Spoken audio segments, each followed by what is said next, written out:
Hello and welcome to HD Movie Talk. I am your host, Dean's Beans, the man with the beans. The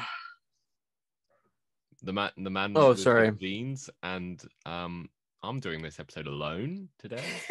No, I'm here joined by Fluffy Duffy, aka Harlan, who just perfectly outlined my thoughts on the movie we're talking about today. Oh yeah, this movie was a doozy. I watched this at like 1 o'clock last night, so it was hard to get through. Nice. So we are this is the silver lining, where every 3 weeks, whenever we do one of these, we take a bad movie, we talk about the good, we talk about the bad, and then we try to improve it. Yes. No one can see your fancy pointing, Harlan, apart from me. Well, and the viewers, Well, and no, the watchers. It would have been on me at the time. Oh, that's true. Pointing, so this is what I was doing. People who are watching, I was those waving my pointer listening, finger around. He's just waving his finger around all loosey-goosey, not a care in the world. Okay. Okay. We're going to get to this movie now. I was about to say we'll get to this movie in a minute, but no, we're not. We said what movie we were talking about, right? Oh, everyone knows. It's in the title. It's X-Men Dark Phoenix. It's X-Men Dark Phoenix. The last X-Men movie for now. Because it will be our last episode of the year. Merry Christmas, everyone. Belated. And it's also the last X-Men movie. Because Is that actually why you chose it, or is that just a coincidence? It actually is. Oh, nice. He didn't tell me that. He just told me to watch this movie, and I thought... Well, no, you didn't tell me to watch this movie. You said, what movie should we watch? And I said, this one. And then I said, probably something like, okay, sounds good. Also, if you're like thinking to yourself, this isn't the last X-Men movie. New Mutants is actually the last X-Men movie. You're wrong. You're wrong. That's a good point. I have never seen New Mutants. And I don't count it as a movie or a piece of entertainment. Have you seen it? Mm-mm. It's sitting on DVD behind me. Have you seen it? Nope. But I've got it on DVD just behind me, just somewhere there. I'm not going to look for it. Wow. Fake fan. Okay. Honestly, we're going to talk about our thoughts on this movie, but I think I would have rather you just gone, let's watch Cats or something like that. No. Really? You'd rather watch Cats than this? This movie is so dull. It is really dull. It almost feels like 3 different people made it, and it was affected by a studio that was switching corporations. That's right. That's oddly specific. Yeah, it was oddly specific because that's what happened. Anyway, should we get to some details about this movie? Have you got plot details for us? I've got a quick summary for those who haven't seen it. Okay, so the movie opens up with Jean Grey seemingly killing her parents in a car crash, with then Charles Xavier taking her into, his gifted school for youngsters. And that takes place like around the 70s. There's a title sequence, and we are thrown 20 years forward as the X-Men get a call from the president, and they go to space. However, in the mission, Jean absorbs this space cloud that gives her more power, but it isn't the Phoenix Force because she already has that. But whatever. However, amidst this, a team of aliens is also trying to harness this power. These aliens kind of look like a concept art of Groot. Yeah. And then once the X-Men team gets home, Jean accidentally loses control of her powers, blacks out, and starts to undo some of the mental restrictions Charles had put in her mind. One of which is that her father is still alive. When she wakes up, she storms to her parents' house and finds her father there, who is scared and angry. And the X-Men arrive and try to bring her back home, which is when she apparently renders Quicksilver useless and kills Mystique. Mystique had been angry with Charles Xavier for a while and had slowly been getting Hank the Beast angry with her. So when Mystique dies, Hank gets really angry. Where am I at? Jean Grey then visits Mysterio, trying to seek Magneto, not Mysterio. Then visits Magneto, trying to seek help, but runs away after some military people come looking for her. This is when the aliens find Jean and offer help. Afterwards, Magneto is visited by an angry Hank, who tells Mysterio that Mystique is dead. Oh my God, I literally typed Mysterio in like 3 different places when I wrote this Mysterio. summary. Do you mean Magneto. I was about to say, I was thinking Mystique, Magneto. Their combination, Mystique plus Magneto equals Mysterio. So Magneto and Hank go to kill Jean while Charles and the X-Men try to save her. The two sides get in a fight. Jean gives some of the powers to one of the head alien, and then the mutants are taken out into this train. The aliens hijack the train. The mutants team up. Realizing Jean must live to save the world, Jean eventually makes the biggest sacrifice and takes the head alien up to space where they both die. The end. Does that sound boring? Because it kind of was. Yeah. Okay. I'm gonna try and do some interesting trivia here, but it's a dull movie. There's actually a lot of interesting trivia. Yeah, behind the scenes, there's interesting stuff. So this film's budget was like a fraction of that of X-Men Apocalypse, which was the last one, because X-Men Apocalypse did so badly, both critically and commercially, and audience didn't like it. And the film was originally planned to be released on home video and streaming and not in cinemas because it was that bad. Wow. Yeah. And this is the first X-Men film not to feature Hugh Jackman. Because he retired after Logan, because he's sensible. And you know what? I like that element. It used to annoy me that all these X-Men movies just like center around him, because obviously he's good in the role, but there's other X-Men. I feel like the only point where it got kind of tiresome was Apocalypse. Yeah, when he was in Apocalypse, it was like, really? Yeah. But just I would have liked to see more focus on other characters who turn out to be really boring. So I was wrong. Mystique and Magneto, or as we like to call them, Mysterio, were not originally intended to appear. Jennifer Lawrence had said in multiple interviews that she was done with playing Mystique, saying she was fed up with it. And Michael Fassbender didn't want to play Magneto anymore either, but they got them both back in. You can tell Jennifer Lawrence didn't want to be in this movie because she's not in it pretty much, and whatever. Also, interestingly, she's now in this movie. She's older than the actress who was originally playing Mystique, which is set in the year 2000. Which is, the timeline is so confusing because there's been 30 years between this and First Class, and they all look exactly the same. Yeah. The only difference is that Charles Xavier is bald now. Yeah, and that was like Apocalypse scaring him. I don't remember X-Men Apocalypse, I'm not gonna lie. Well, it was like he was stuck in like this like mind world with Apocalypse, and for some reason that took all the hair off his head because he was okay. The Phoenix was originally conceptualized to be a lot more fiery, but they decided to make it look more cosmic, which, why not? Sure, but wasn't the Phoenix in Apocalypse? Yeah, it was. But this wasn't the Phoenix Force then. I don't understand it. Because really what it seemed like was it was just like this cloud that kind of made her stronger in every way. So the general rule with X-Men movies is the timeline makes complete sense if you only consider that the last movie is canon. That's normally the general rule. But that doesn't even make sense here because X-Men Apocalypse was the last one, and they just changed them. These movies don't make sense continuity-wise ever. I feel like you can kind of look at like the First Class trilogy and the original trilogy as like 2 different timelines. Yeah, well, Days of Future Past does like start a new timeline. But I don't know. Yeah, okay. So Olivia Munn was originally set to return as Cyclops. I think it's Psylocke. Psylocke. But she didn't reprise her role because of scheduling conflicts with the film The Predator. I would say she dodged a bullet, but The Predator is also a very, very bad movie. I feel like this is at least worse than The Predator, from what I've picked up on. Yeah, I don't know. They both seem bad to me, but you know what? What's the question I ask every single time we do this? I don't remember. It's been 3 weeks. Do we talk about the good first or the bad first? Right. We talk about the good. Do you Okay. guys remember how we say we talk about the good, we talk about the bad, and then we try to fix Oh it? yeah, I should remember that because we do Should that remember that. in the order that. Honestly, this movie just bored me to death. I'm not gonna lie to you. I'm just not. I'm just out of it right now. I'm bored to death.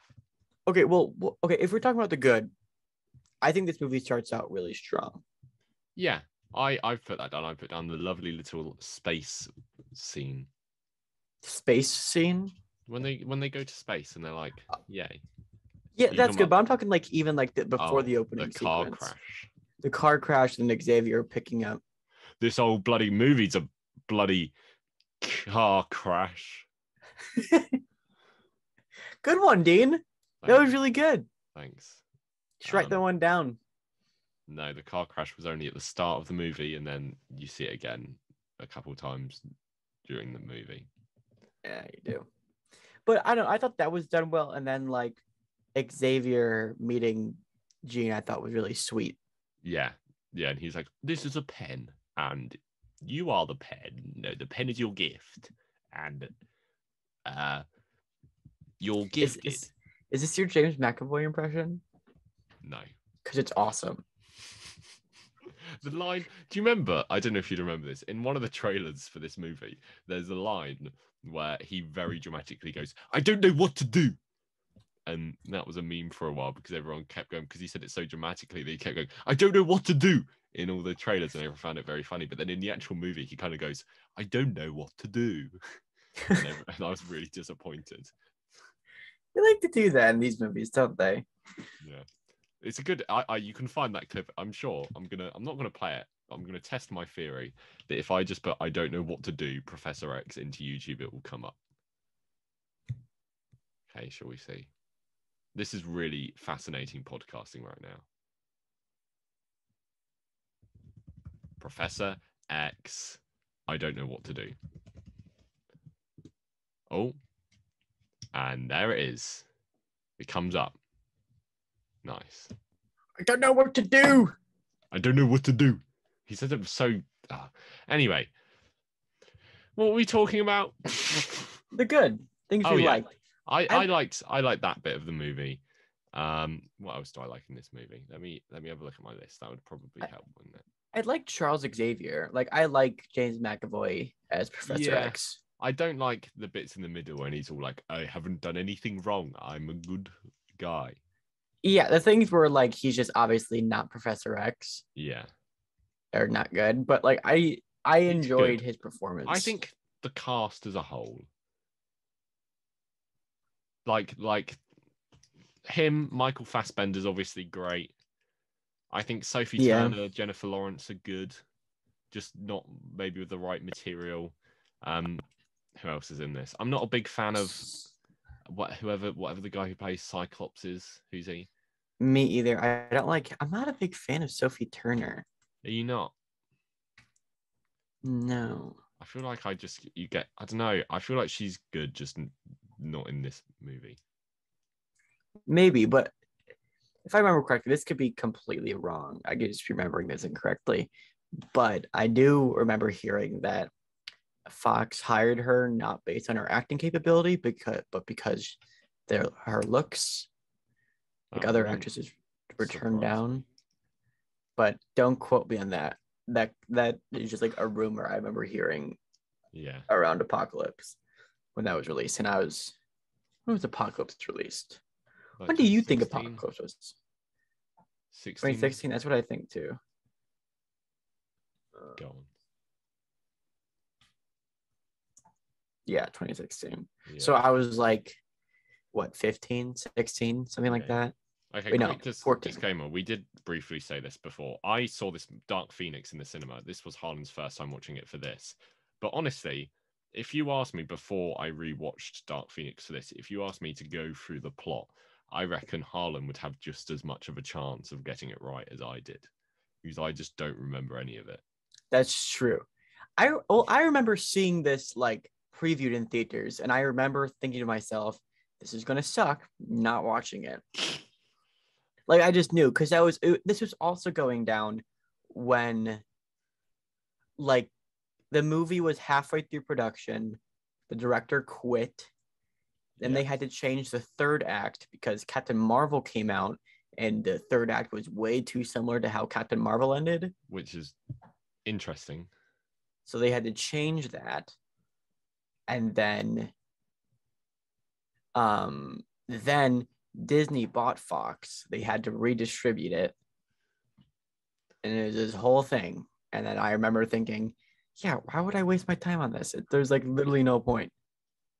Yeah. I like the ending of Captain Marvel, you know? It's fun. It's good. I think it's pretty solid. I like the song. I like the action. I don't like the ending of this. Okay, another good thing is like Magneto for the most. Yeah, Magneto. I like him. Yeah, and I liked how he had like his own school or like his own base. Yeah, his own. I wish we saw more of that. But originally, this movie was going to be a two-parter at one point in its creation. Jeez. And I feel like that could have been interesting because the reason everything is so dull in this movie is because they just don't do anything with the cool stuff they get. Like, because they're like, oh, yeah. Magneto's got a place. Oh, nobody cares. Oh, there's aliens. Nobody cares. There's the Phoenix, and he can call the president, and nobody cares. Nobody cares. Okay. What about Nightcrawler? How'd you feel about Nightcrawler? I like him. I liked him too. I'm always a fan of Nightcrawler, you know, in all these movies that he's in. Sometimes he loses me a little bit. Yeah. But I like him overall. I like him in X-Men 2. X2? X2. Back in the Habit. Yeah. Yeah. Okay, there's cool Magneto action as well. Like, he's the one character that has cool action scenes. Yeah. Like when, like on the train when he just starts killing people. Yeah, when he uses all the guns to. That's a cool shot, even though it's against possibly one of the most boring villains of all time. Oh, okay. What else good do you have to say? I actually have two more things. They're kind of combined. The like helmet sequence where Jean Grey shrinks the helmet around Magneto's head. That was cool. And I've also cool, and right after that, the having Professor X walk. Yeah. I thought that was that like those two scenes achieved what they were going for. Yeah, I think they're good scenes. I don't know if I'd say they achieve what they're going for, just because I feel like they would have worked so much better in a better movie. That's true, but like it got me feeling the emotion. Yeah. That I was like, oh my god, like she's like losing, like this is like horrifying. Yeah. And so I was like, all right, I'm down with this. And then speaking of horrifying, should we talk about the bad stuff in this movie? Yeah. Okay, let's start with the obvious, shall we? The worst aliens. Oh my god. Just number one, there's been like at this point, how many, like a dozen X-Men movies, maybe? No, probably not that many. So you've got the 3 X-Men, X-Men Origins, Wolverine, Logan, Deadpool, the 4 new ones. Yeah, about a dozen X-Men movies. And they just go, oh yeah, aliens are in this. But just somehow that's so boring. And there's no moment where the character's like, whoa, there's aliens, that's cool. Or, whoa, aliens exist now? Like, imagine all the banter they're having about aliens in Avengers. That could have been so cool. Yeah, like in Avengers, there's like lots of jokes about it and that sort of thing. And I'm not saying, oh, these X-Men movies aren't quippy enough. Just there's never any moments where they're like, oh, aliens exist now. They're just kind of there. And Professor X like, oh, what are you? And then that's it. And then they'll go, oh, they're aliens. Okay, let's try and kill them. Oh, they're just boring and like none of like Jessica Chastain, I like her generally, but just it's so flat here. Jessica Chastain was god awful in this movie. Yeah. I like her as an actress, but like, okay, so I'm trying to find,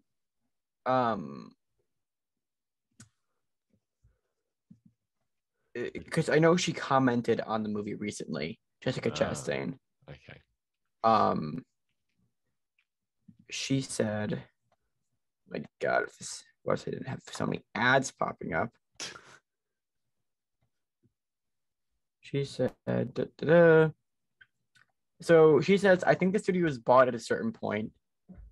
I didn't even know my character's name until I didn't even know what my character's name was until I saw the film. Like, what's happening?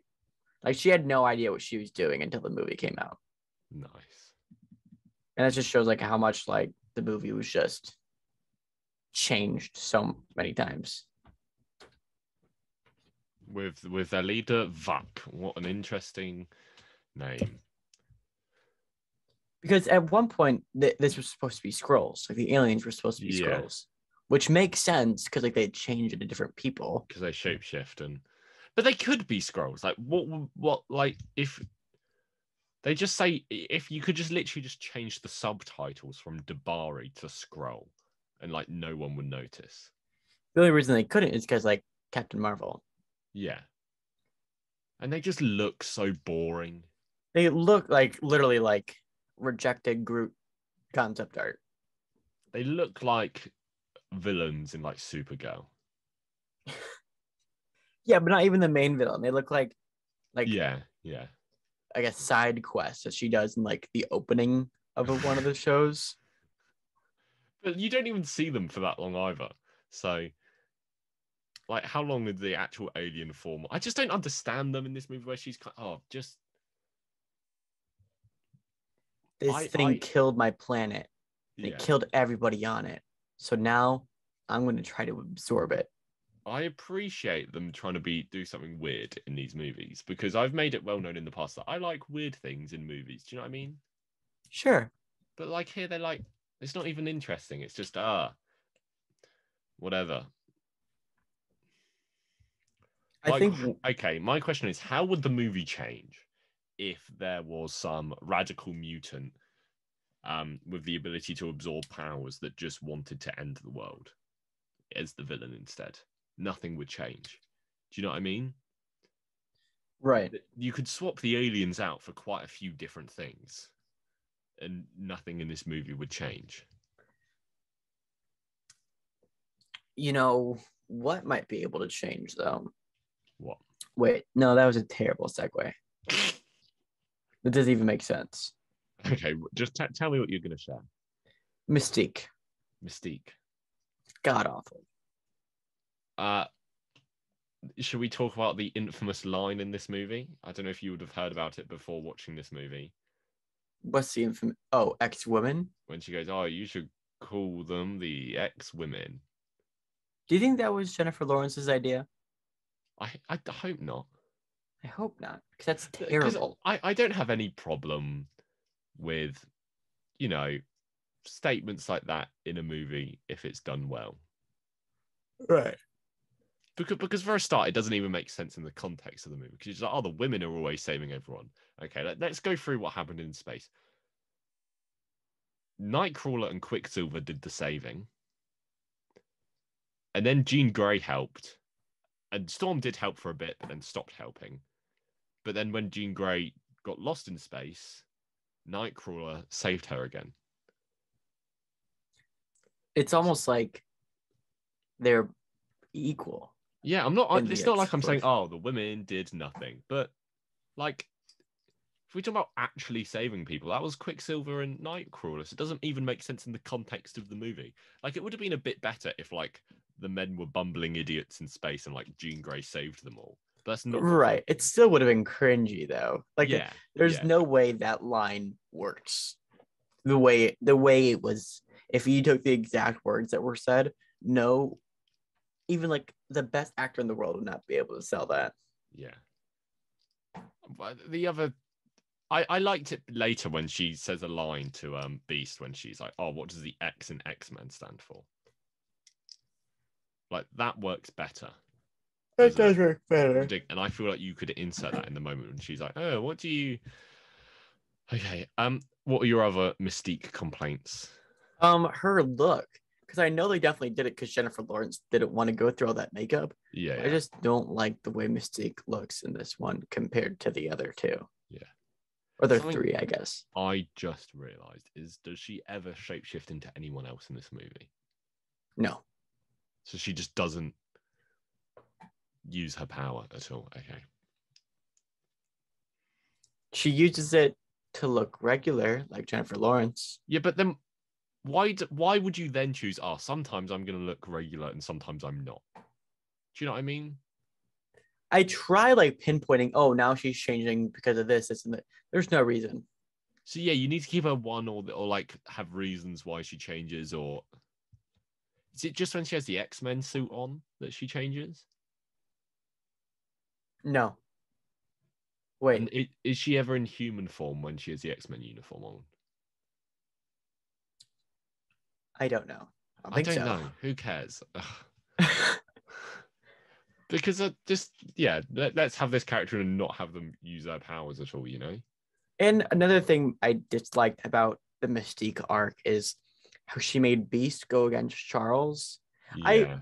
I don't like Charles being like the bad guy. He isn't the bad guy, but like the whole like. No, I get what you mean. That's not. I mean, Xavier should be in charge. Yeah. In my opinion, because he's the one who's providing this school. Like he's always been the leader. I'm trying to think of like of like an equivalent to that, like making him be the bad guy. I don't know. And then Beast like goes to Magneto and teams up against him. Yeah, and then he just randomly changes his mind later and nobody cares. And I hated Cyclops. I was not sold on his and Jean Grey's relationship. Yeah, there was one scene where I enjoyed it where he was like, "Oh, are you okay?" Blah blah blah, and then after that, I'm like, "What?" And then every other bit, he's like, "Oh, come back to me, Gee, come back." Oh, that's how it goes. Yeah. Okay. Speaking of characters that never use their powers, Quicksilver got Professor X'd in this movie. Are you familiar with the phrase being Professor X'd? No, explain it to me. It's the phenomenon in a lot of X-Men movies where Professor X gets taken out of the picture just because his powers are too powerful and he could stop any of the conflicts very easily. And it happens in a lot of X-Men movies. It happens in X-Men, happens in X2. I'm pretty sure it happens in X-Men Apocalypse. It kind of happens in X3, doesn't it? Yeah, happens in Days of Future Past because he stops taking his. It does happen. Well, it definitely happens in Last Stand because he gets blown up and killed. Right. And half the time they do that is because they're like, "Oh, Professor X is too powerful. How can we take him out of this movie?" But the way they do it with Quicksilver wasn't genius at all. No, it was just, ow. Like, how did he get so badly hurt from that? He wasn't even running that fast. That was like Aaron Taylor Johnson Quicksilver levels of failure. Almost. That guy got shot a bunch. It wasn't quite that bad. Once he takes a wipeout, we don't see him at all until the very, very end. Yeah, it would be nice for him to be sitting there, or a scene of him trying to use his powers. Or like even at the end, he's on crutches or something. Yeah, the thing is, there are definitely other ways like you could do it. It's not like he would have immediately won the battles against Jean Grey anyway. You could do it that like Jean Grey senses him and like stops him with her mind or something like that. There's other things you could have done there. You don't have to write him out of the movie.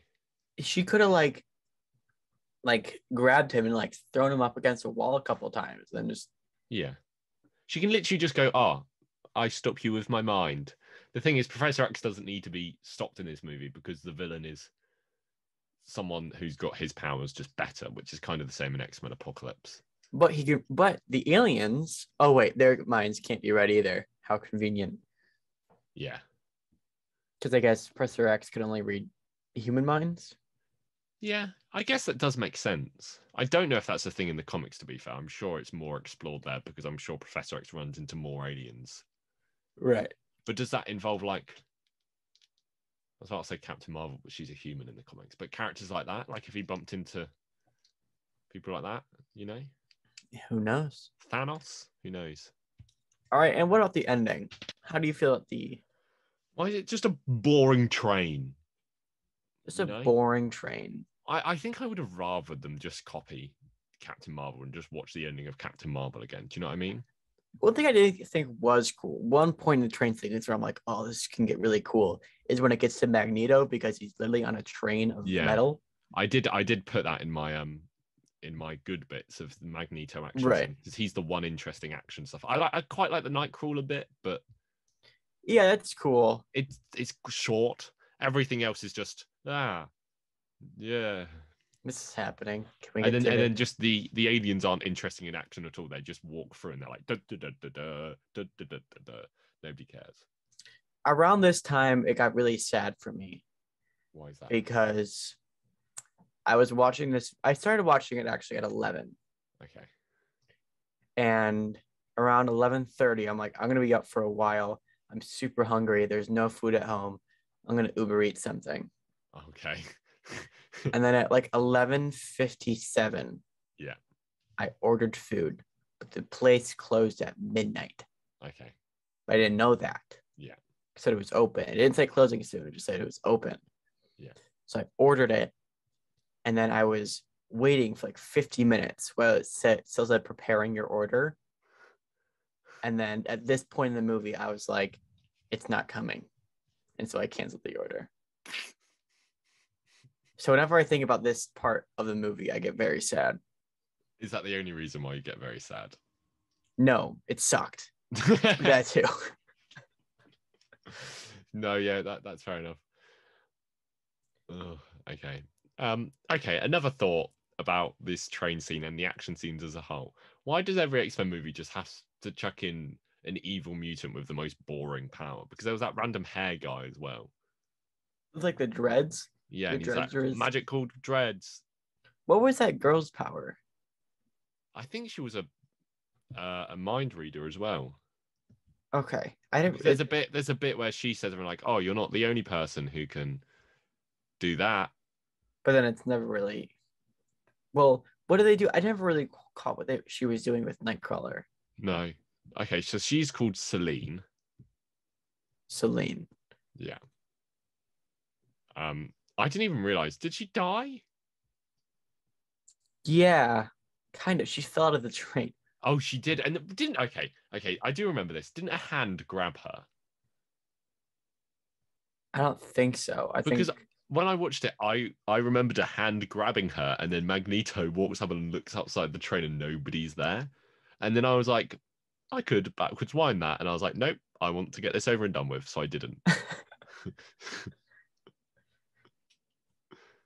How do you feel about Jean Grey ending her life at the end? Whatever. Who? And here's the main question: how do you feel about them changing the name of the gifted school for youngsters? That's fine. Like, I don't like that. Pardon? Because Jean Grey doesn't sound very cool. Xavier sounds way cooler. Jean Grey is a dumb name when you think about it. Just, I've got jeans that are grey. What about Jean Black? Yeah. Okay. So her powers, she's called Selene Gallio. Selene Gallio. And she's got telepathy, and she's an expert swordsman. Same. So there you go. I don't remember Hair Guy dying either. When did he die? Oh, I don't know. He's dead. Oh man, so sad. But do you know what I mean? Where all the X-Men movies just have to put a boring bad guy in whose powers are all like spikes or hair or like that one guy in X-Men Last Stand where he had like the things under his wrists. Yeah. Like gotcha. Yeah. With like corkscrews. Like Toad is the best example of one of these boring. Okay. So, do you have any more bad? The suits.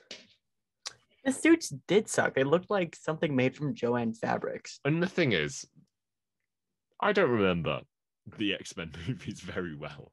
Is it at the end of X-Men Apocalypse where they all get the really cool looking suits? Like, I think so. Yeah, do you know what I mean though? There's the shot of them all wearing those suits. And they're pretty cool. And they're all different. And then in this movie set 10 years later, they're just... Oh yeah, those are cool. Yeah. Okay, what else? Yeah, why didn't they get those? Exactly. I don't know. Cyclops has a like, those are so cool. And then do you think they just like they got that and then they all looked at like straight after that shot was taken, they're like, oh, this is goofy, let's just take them off and never wear them again. I guess there's a 10-year difference. They're very 80s compared to 90s. Still, the 90s ones suck. I know. I mean, 90s fashion, we've all seen it. No, but even like the Cyclops one, I'm a big fan of. Yeah, the Cyclops one's really cool. Nightcrawler's pretty cool. Nightcrawler's is cool. Mystique's is fine. All right, but they're a lot better.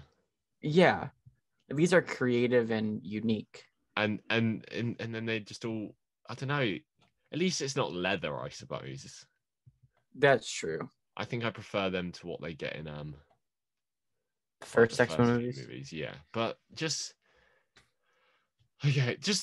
there's a problem with these movies of them being like, oh, let's not lean into the superhero-ness too much. Do you know what I mean? Right. I was a question for you.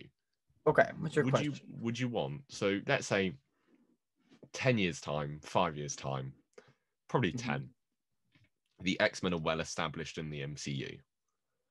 Would you want them to do a Phoenix Force story? No. You don't want to see a third attempt? No, I don't think they. If Kevin Feige had the kahunas to do another Dark Phoenix movie, I would be so irritated because we don't. Okay, as an audience, I don't want to speak on behalf of the entire world, but nobody really cares about Jean Grey. Yeah. Who cared about Jean Grey in the first movies? No, but you'll care about Jean Grey if they stop focusing on Wolverine every movie. Right, but they didn't. I didn't care about this chick in Apocalypse. Yeah, no, but I feel like, okay, here's my thing. Number one, I hope all the X-Men are more individual and more likable in the MCU movies, which I think is a guarantee. Yeah. And number two, if they do a Phoenix movie, I think they will obviously actually do, oh, there's a big bird in space and it's attacking us all, and you can get the Avengers involved and whatever. Yeah, because the Phoenix Force is something way outside the X-Men. Like that is like potentially a Thanos level catastrophe. Well, okay, I just had an idea. The Phoenix Force is kind of the thing that sets off Avengers versus X-Men. So you could do Phoenix Force within that. Yes. Because I feel like I'd like to see it just because it would actually be like a weird, cool space story. Do you know what I mean? Definitely. Like committing the X-Men to weird, fun stuff like that is a very good way to differentiate it from the X-Men we get in these movies. And I think that's also like another Fantastic Four thing that could have. Like, I don't know. There's just a lot of what ifs for. Literally they can go in any direction with the X-Men. Yeah, okay, so my question is, once you've done Magneto and the Brotherhood of Evil Mutants and all that kind of thing, what villains do you want to see? Do you want to see Sentinels? That'd be interesting. You get a bit of them in Days of Future Past, but do like Sentinels properly. You could do, well, obviously you can do like Apocalypse again. You could do Phoenix Force. What else is there X-Men wise apart from like Magneto and that? I don't really know. I feel like Apocalypse would be good because we've only seen Apocalypse once. Yeah. And like they didn't fully commit to it. And that could be another like Thanos level threat. Yeah, you could do X-Men movies like on the same level as Avengers movies because you can give people like Magneto a solo movie. You can give. Mm-hmm. Do you think they will do that? I don't know. I hope. Like, I don't want like a Cyclops or a Jean Grey solo movie. I'd want like the main X-Men just to be a team. Do you know what I mean? Right. And I want like to, but having said that, I want to focus on all these characters individually because like nobody cares about them in any of these movies because it's not. They don't make time for them. Yeah. Okay. Yeah, and like yeah, do you know what I mean? I want to see them do stuff. There's Onslaught, who is like kind of a Thanos level guy. So, Onslaught. Don't know who that Mr. is. Sinister, when was they teased Mr. Sinister? Did they? At the end of something. Was it this movie? I didn't watch the end credit scene. I checked for an end credit. There was no end credits, at least on Disney Plus. When did they tease Mr. Sinister? I think then it's Apocalypse. It would have been X-Men Apocalypse. They tease Mr. Sinister being a bad guy. When did they do that? Okay. Let's have a look. Comicbook.com. This article is from quite recently. Why are you still writing about this comicbook.com? Okay, so the guy who becomes Mr. Sinister is packing up samples of DNA from a Weapon X facility. Oh. Interesting. And he was supposed to be the reason they were writing this article, because in this year Simon Kinberg said he wasn't supposed to be an X-Men villain. He was supposed to be a villain in Gambit. Oh, interesting. The movie that never happened. It's funny. So how we talked about X-Men Origins Wolverine. When did that movie come out? 2007. 2009. Wait, what? I just googled it. Yeah, 2009. Whoa. So think about there's a decades between this movie and X-Men Origin and X-Men Dark Phoenix, and they're still being like, hey, let's do Gambit. You know, they're still trying to. Did you ever watch my video about the unreleased Gambit movie? Yeah. Which unreleased Gambit movie? Well, they were supposed to do one with Taylor Kitsch. Yeah. And that basically fell flat immediately once X-Men Origins was a flop. Yeah. And then basically since then, they've been trying to make a Channing Tatum X-Men movie. And there's been so many different directors. Yeah, because it's just not going to work. Okay. Anyway, getting back onto it. What other bad stuff do I have? I don't have any other bad stuff. I've just Jean Grey just standing there the entire time and doing nothing. Yeah, she does nothing. I've put dad. Just my dad annoyed me while I was watching this movie. No, I'm joking. Just Jean Grey's dad was, he was there. Yeah, but then he died? Kind of? Not really? Oh, no, I think did the aliens kill her? Him? I don't think the aliens killed him. I thought, they tortured him. Really? Do you not remember? There's a bit where that's how they find out, about Jean Grey, where they go and visit him, and they're like, "Hey, what do you know about Jean Grey?" And they're like, "I think I should get a lawyer." And then they're like, "Oh, okay, we're gonna have to torture you now." Oh, I don't. I must have been checking on my Uber Eats when that was happening. No, so they enter the house. They go past the police, and they're like, "We're FBI," and they're like, "Okay, well, you can go through." And then they enter the house, and they're like, "Oh, that's right. We need to know everything you know about Jean Grey." And he's like, "I think I should get a lawyer." And then she goes, "That's a shame. It's so much easier to understand your language when you're not screaming." And then it cuts. Yeah, I was definitely checking Uber Eats then. Okay, we mentioned it. Just another boring dark train. Boring dark train. There's a lot of trains in X-Men movies. There's 2 trains in this movie. Yeah, that's true. 2 trains! There's just why are so many trains in X-Men movies? It's sometimes buses that look like trains, like lorries. Like, what do you call them? Trucks. Trucks? Yeah, we call them lorries. Okay. And boring dark trains, Beast flip-flopping, just an uninteresting ending. Okay, here's another thing we didn't talk about. The fact that the movie ends with, the Phoenix Force being in the sky. Right. And Magneto being like, yes. Like, what does that mean? The Phoenix Force, they obviously they didn't even know what the Phoenix Force was because she had it in Apocalypse, and then when she died in this one, it was let out. But the thing is that's never referenced in this movie, is it? That she lets out a big firebird.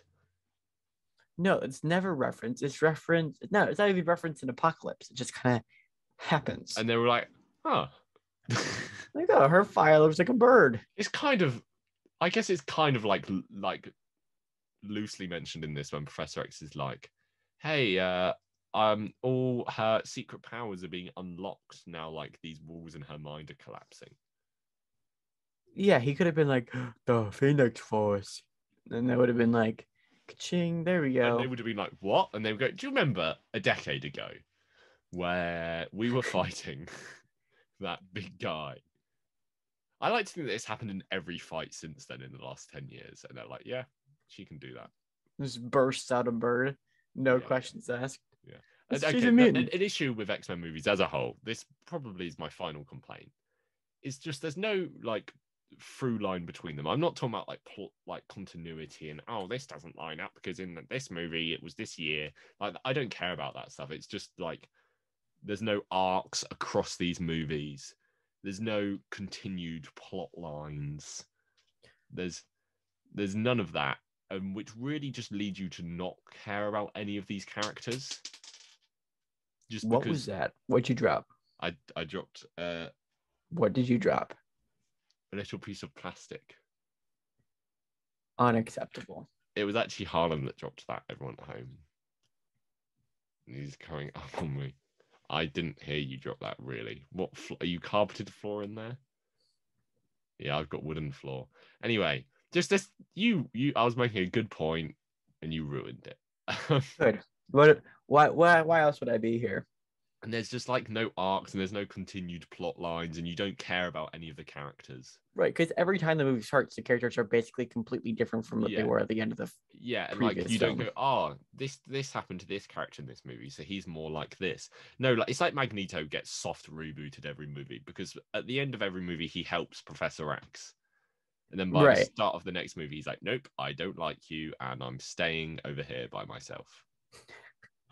Screw you, Charles. I'm a bad guy. But I'm actually every good. time. And just, I feel like if you did Dark Phoenix in the MCU, it could work because you could do it over multiple movies. Right. But nothing in these movies happen over multiple movies. So peculiar. But the thing is, I don't even remember what happened in the last movie to go, oh yeah, let's do this again. Because there's some stuff like how like Jean, how Mystique and Beast have a thing and that sort of stuff. It just, who cares? Right, but it's so out of left field in this movie. I hated that. Yeah, okay. Should we get on to improving this movie? We can try. Because the thing is, I don't know how. I'm still trying to pinpoint the main, like, domino. I feel like it's just this movie being this. And we can't change that. Do you know what I mean?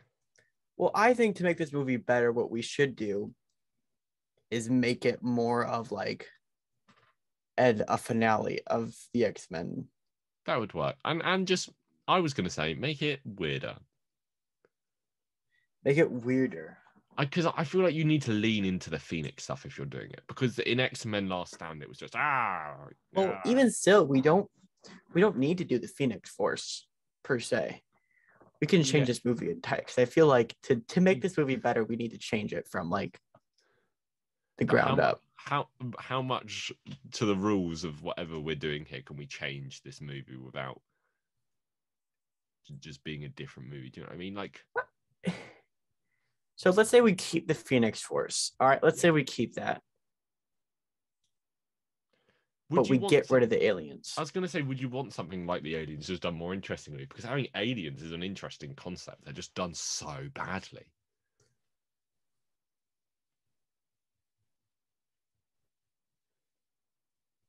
What if you do like an alien invasion of Earth? Instead of just them standing there and being like, hello, I don't want to. But I think like,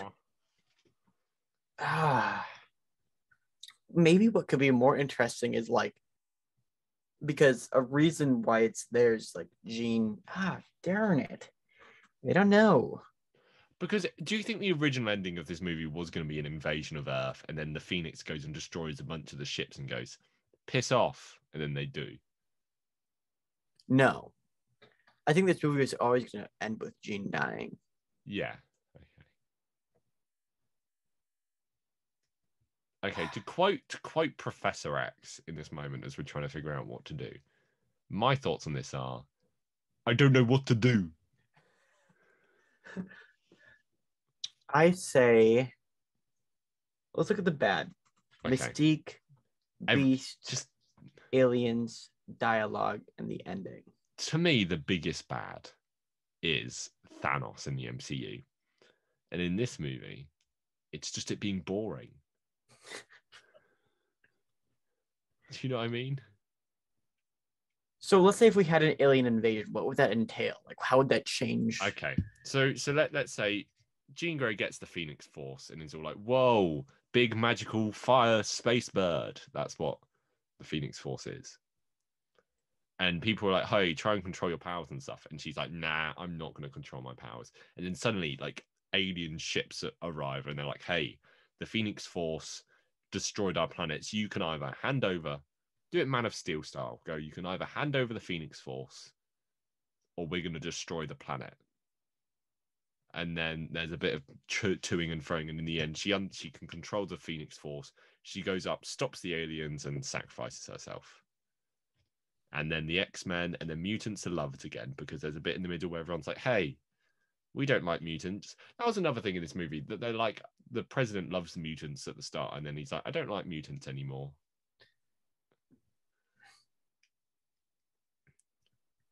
But what are we doing about like the Mystique arc with like Beast? Oh, just changing that completely. I don't know how. I think if anything, I think would be most interesting thing. Okay, let's do this. How about the aliens come down, right? They're like, do this, and like the school of gifted youngsters like split in two. People who are like, let's fight the aliens, and others are just like give it up, Gene, even if it means like you die. It means like salvation for the rest of the world. Like, oh, give up Gene. No, let's protect Gene. Right. I think that'd be more interesting. What if, okay, Jean runs away, the aliens kill Mystique a lot later on in the movie because she's trying to stand up for Jean, because Professor X, she's trying to stand up for Jean, and that's what makes her turn around and be all like, hey, I think we should do this.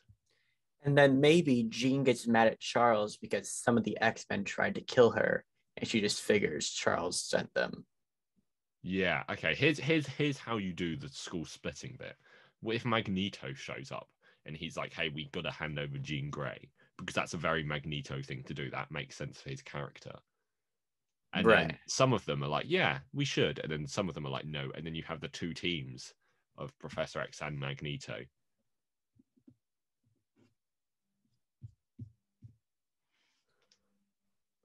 Just because I really like Michael Fassbender. Like, he doesn't need to be in this movie, to be fair, but he's just good. Okay, so then how do we have them team up in the end?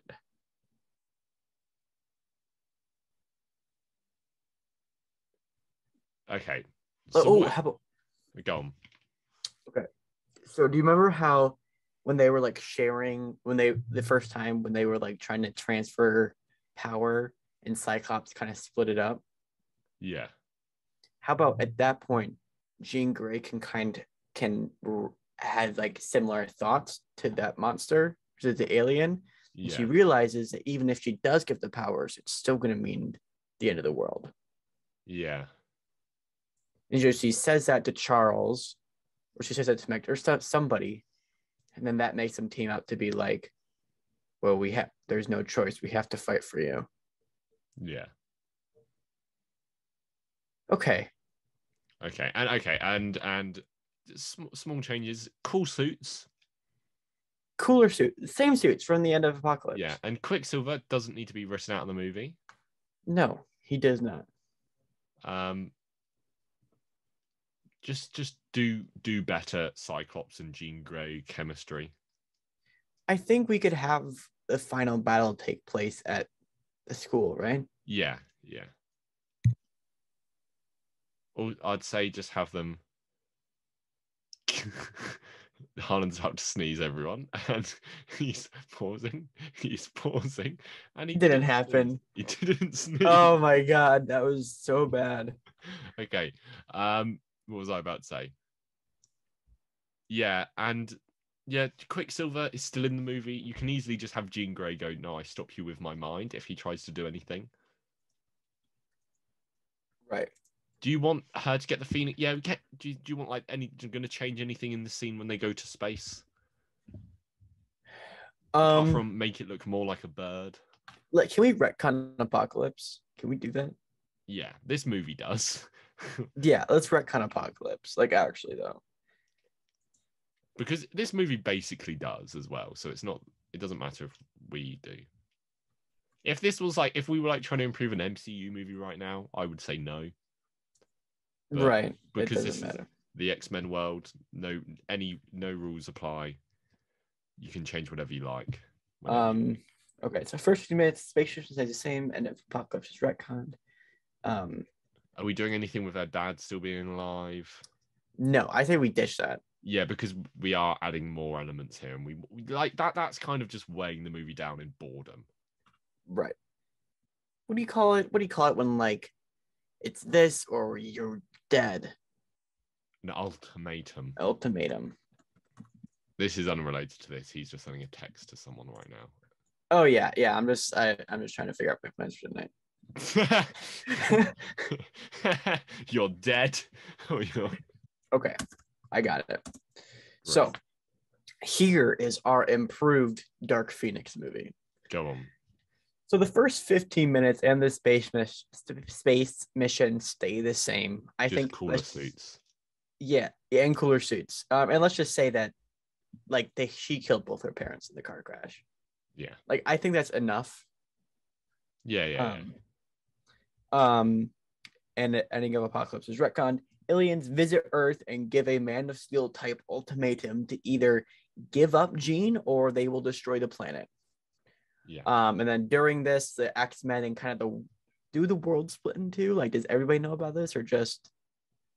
I feel like you want some more anti-mutant sentiment in this movie. Okay, so the world is split in two. Because there are people that love mutants. The world at one point, everybody loved mutants. Yeah. So then Magneto visits the school and demands that they hand over Jean with the Brotherhood of Evil Mutants. That's what they're called. Yeah. Mystique dies standing up for Jean. Jean then folds, gives herself up, and while she's giving herself up, she's able to read the alien's mind and kind of understand what their plan is. Yeah. And Cyclops breaks up the battle with his laser beams. They then learn that the aliens were going to destroy the planet either way, and then cue a big fight sequence at the Gifted School for Youngsters, and Jean dies. Right? Does Jean die? Yeah. And Jean makes the ultimate sacrifice and dies. All right. I think we did pretty good there. I think that is a good job when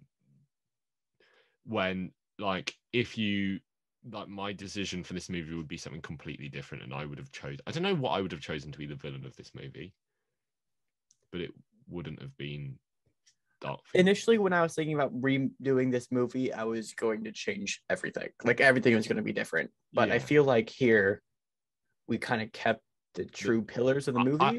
I feel like the rules for this should be that we can change the movie as much as we like, just without changing the title of the movie. Do you know what I mean?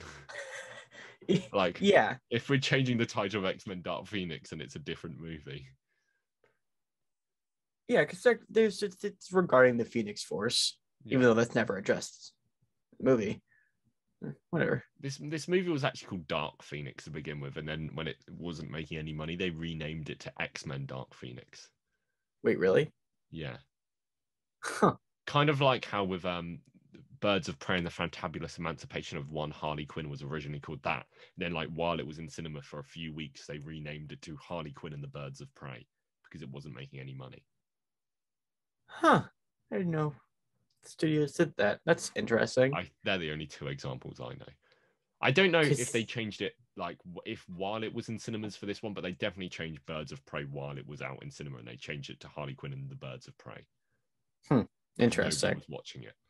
Or I remember, because like all the posters, it was Dark Phoenix with the X circled at the end. Yeah, it's weird. Anyway, that was fun. What would you rate Dark Phoenix out of 10? Honestly, I feel maybe like a 3. A 3? Like, there's nothing outrageously bad. It's just boring. It's just so bland. dull. It's so. I think this is the most boring movie we've talked about. Maybe. What? Okay, yeah.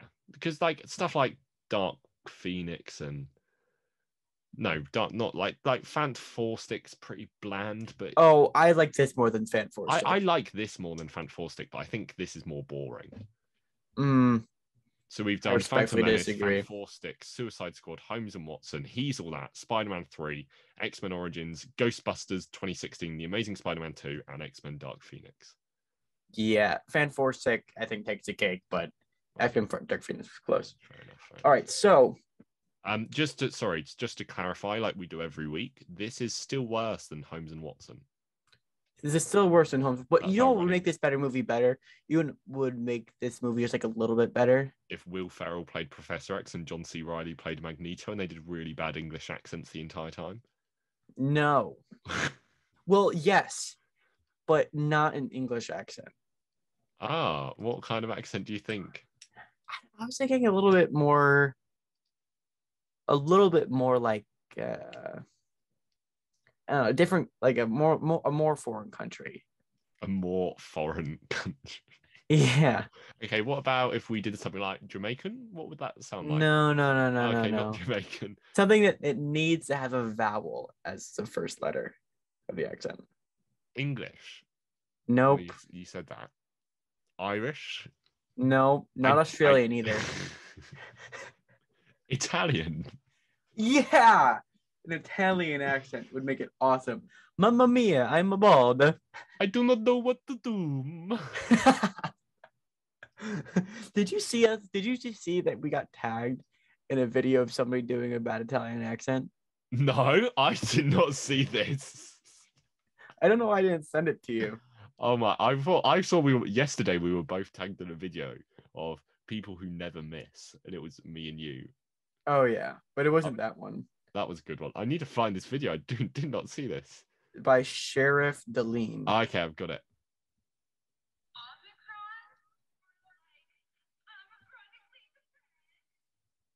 Yes.